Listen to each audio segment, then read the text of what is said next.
அனைவருக்கும் வணக்கம். ஒரு எளிய சித்தன் மந்திரம் சொல்லிட்டு நம்ம அந்த வீடியோக்குள்ள பார்க்கலாம்.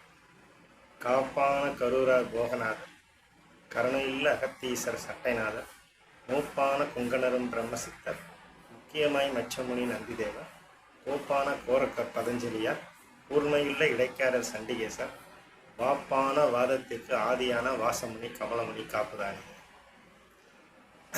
நம்ம இந்த வீடியோக்குள்ளே பார்க்க போகிறது என்னன்னு கேட்டிங்கன்னா, அதிகாலையில் நம்ம எழுந்திருக்கிறது மூலமாக நம்ம எந்தெந்த நோயிலிருந்து நம்ம விடுபடுவோம் அப்படிங்கிறத தேரையர் சித்தர் மூலியமாக நம்ம அதை தெரிஞ்சுக்கணும். புத்தி அதற்கு பொருந்த தெளிவளிக்கும், சுத்த நர்மில தூய்மையும், பித்தொழியும், தாளவழி வாத பித்தம் தந்தம் நிலை அடையும், அதிகாலை விழிப்பின் குணத்தை காண் அப்படின்னு தேரையர் சித்தர் சொல்கிறாரு.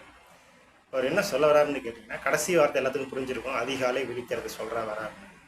அப்போ அது என்னென்ன முதல் வரியை பாருங்களேன், புத்தி அதற்கு பொருந்த தெளிவளிக்கும் அப்படின்னு சொல்கிறாங்க. புத்தின்னா நம்மளுடைய உடல் அவங்களுக்கு எப்படி எப்படி இருக்குதோ அந்த உடலுக்கு ஏற்ற மாதிரி மன தெளிவு உண்டாகும் அப்படின்னு சொல்லுவாங்க. அதுக்கடுத்து என்ன சொல்லுவாங்க, நரம்பு மண்டலம் வலிமை அடையும் அப்படிங்கிற. அதுக்கு அடுத்து என்ன சொல்றது, பித்தொழியும். பித்தொழியும் என்னன்னு கேட்டீங்கன்னா, இன்னைக்கு நம்ம உடம்புல நோய் வருவதற்கான காரணங்கள் உடம்புல பித்தம் அதிகமாக இருக்கும். அந்த பித்தம் இந்த அதிகாலை எழுவதன் மூலமா குறையும், சமநிலைப்படும் அப்படின்னு சொல்றேன். தாளவழி வாத பித்தம் தந்தம் நிலை அடையும். தாய் தந்தை வழியாக நீ வரும்போது உடல் ஆரோக்கியமாக இருந்தது, குழந்தையா இருக்கும்போது அப்புறம் வளர வளர நமக்கு சில நோய்கள் தொற்றிக்குது. அந்த மாதிரியான பரம்பரை சம்பந்த நோய்களும் விலகும் அப்படிங்கிற. இதுதான் அவர் சொல்ல வர. புத்தி அதற்கு பொருந்த தெளிவளிக்கும், சுத்த நர்மையின தூய்மையும், பித்தொழியும், தாளவழி வாதப்பித்தம் தந்தம் நிலை அடையும், அதிகாலை விழிப்பின் குணத்தை காண் அப்படின்னு சொல்லுவார். இப்போ நம்ம அதிகாலை விழிக்கணும் அப்படிங்கிறத எல்லாருமே சொல்கிறோம். ஆனால் எத்தனை பேரால் நம்மளால் அது ரெகுலர் பண்ண முடியுது? ஒரு நாள் எந்திரிக்கிறோம், 2 நாள் எந்திரிக்கிறோம், அப்புறம் பழையபடி நம்ம என்ன பண்ணுறோம்னு கேட்டிங்கன்னா, திருப்பி நம்ம லேட்டாக தான் ஆயிடுது. நம்மளுடைய முதல் நாள் நம்ம செய்யக்கூடிய வேலை பழுவின் காரணமாக அது நேரம் கடந்து எந்திரிக்கிற மாதிரி ஆகும்.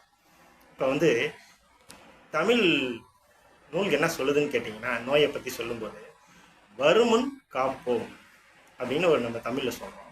அதுக்கு அடுத்தது நோய் வந்துருச்சு. இப்போ நோய் வருமுன் காக்கிறோம், ரைட்டு, சரி, காப்பாற்ற முடியல, இப்போ நோய் வந்துருச்சு. அப்போ நோய் வந்த பிறகு போக்குது, அந்த நோயை போக்கிக்கலாம், திருப்பி அந்த நோய் வராமல் நம்ம தடுத்துக்கணும். இப்படி நம்ம 3 விஷயத்த நம்ம அந்த பழந்தமிழர் நம்ம உணர்த்துறாங்க. மருத்துவர், தமிழ் மருத்துவர், பழந்தமிழ் மருத்துவர் மூலியமாக பழந்தமிழர்கள் நமக்கு சொல்லி கொடுத்துட்டு போயிருக்காங்க. அப்போ அந்த விஷயத்தை நம்ம ஃபாலோ பண்ணோம்னா முதல்ல நம்ம நிற்கணும்னா அந்த அதிகாலை விழிக்கிறது தான். அதான் நம்ம தேரையர் பாட்டில் முன்னாடி பார்த்தோம். இப்போ நம்ம அதிகாலை நம்ம விழிக்கிறதுங்கிறது பார்த்தீங்கன்னா, சமூகத்தில் இன்னைக்கு பார்த்தீங்கன்னா இந்த பேப்பர் போடுறவங்க, பால் சப்ளை பண்ணுறவங்க, இந்த மாதிரி இவங்கெல்லாம் காலையில் பார்த்தீங்கன்னா 3:30 மணி 3:45 மணிக்கெல்லாம் காலையில் எழுந்திரிச்சு நீங்கள் இந்த ரயில்வே ஸ்டேஷன் பக்கம் போனீங்கன்னா அடுக்கிட்டு இருப்பாங்க. அந்த நேரம்லாம் அவங்களுக்கு ரெகுலர் டியூட்டி, அவங்களுக்கு டெய்லி அவங்க வேலையே இந்த மாதிரியான ஒரு வேலை தான் அவங்க செஞ்சிட்ருக்குறாங்க. அவங்களுக்கு அது பழகிடுச்சு, அதே நேரத்தில் அவங்களுக்கு தொழிலாகவும் ஆயிடுச்சு. ஆனால் நம்மளுடைய சமூகத்தில் நம்ம வேலை செஞ்சு நம்மளுடைய வேலை அந்த மாதிரி இல்லை. ஆனால் நம்ம எந்திரிக்க முயற்சி பண்ணுறோம். அப்போ நம்ம என்ன செய்யணும்னு கேட்டிங்கன்னா, முதல் நாள் இரவு நீங்கள் சாப்பிடக்கூடிய உணவு ரொம்ப முக்கியமான உணவு. அப்போ நம்ம அதை முன்னாள் உணவு நம்ம சாப்பிட்றத பொறுத்து தான் அந்த தூக்கம் எப்படி அமைதோ அதை வச்சு தான் நம்ம காலையில் எந்திரிக்கிறது. நீங்கள் 4 மணிக்கு ஒரு எந்திரிக்க முடியும். அப்போ நம்ம என்ன செய்யணும்னு கேட்டிங்கன்னா, முதல் நாள் அந்த உணவு என்ன உணவுன்னு கேட்டிங்கன்னா, முதல்ல வர்றது பார்த்திங்கன்னா மறுவிலை கஞ்சி. மறுவிலை கஞ்சி வேறு ஒன்றும் கிடையாது, மதியானம் மீதமாக இருக்கிற சாதத்தில் கொஞ்சம் உப்பு போட்டு தேங்காய் தொழில் ஏதோ தொட்டுக்கிட்டு சாப்பிட்றது. இதுதான் மறுவிலை கஞ்சி. அதுக்கு அடுத்ததுக்கு இந்த மாதிரி கஞ்சி உணவு தான் நம்ம பழந்தமிழர்கள் உணவு சாப்பிட்டு ஜுரம் இந்த மாதிரி சில நோய்களை அவங்க போக்கிக்கிட்டாங்க. வயிறு சம்மந்தப்பட்ட நோய்கள் அதெல்லாம் அவங்க போக்கிக்கிட்டாங்க. 2வது என்னென்னு கேட்டிங்கன்னா, வெந்நீர் சாதம். வெந்நீர் சாதம் வேறு ஒன்றும் இல்லை, கொதிக்க வைக்காமல் நேரடியாக சாதத்தை போட்டு அதில் வெந்நீர் கொஞ்சம் ஊற்றி உப்பு போட்டுக்கிட்டு ஒரு துவையல் வச்சு சாப்பிட்டுக்கிறது. இது ஒரு நல்ல ஒரு. 3வது என்னென்னு கேட்டிங்கன்னு வச்சுன்னா, நீர்த்த மோர் சாதம். நீர்த்த மோர் சாதம்னா தயிராக ஊற்றிக்காமல் நல்ல மோரை தண்ணியை ஆற்றி அதை ஊற்றிக்கிட்டு அதில் வெந்நீர் கொஞ்சம் கலந்து உப்பு போட்டுக்கிட்டு நம்ம தேங்காய் துவையல் வச்சு நம்ம சாப்பிட்டுக்கிறோம். இது 3 சொல்லிட்டோம். இப்போ 4வதாக என்ன சொல்கிறீங்கன்னா பசும்பால் சாதம். சாதத்தை அதே மாதிரி எடுத்துக்கிட்டு பசும்பால் ஊற்றிட்டு ஜீனி போட்டு நம்ம சாப்பிட்டுக்கணும். 5வது என்னன்னு கேட்டிங்கன்னா அரிசி உப்புமா. இப்போ இந்த அரிசி உப்புமானா புழுங்கரிசியில் நம்ம அந்த உப்புமாவை செஞ்சு அதை நம்ம சாப்பிட்டுக்கணும்.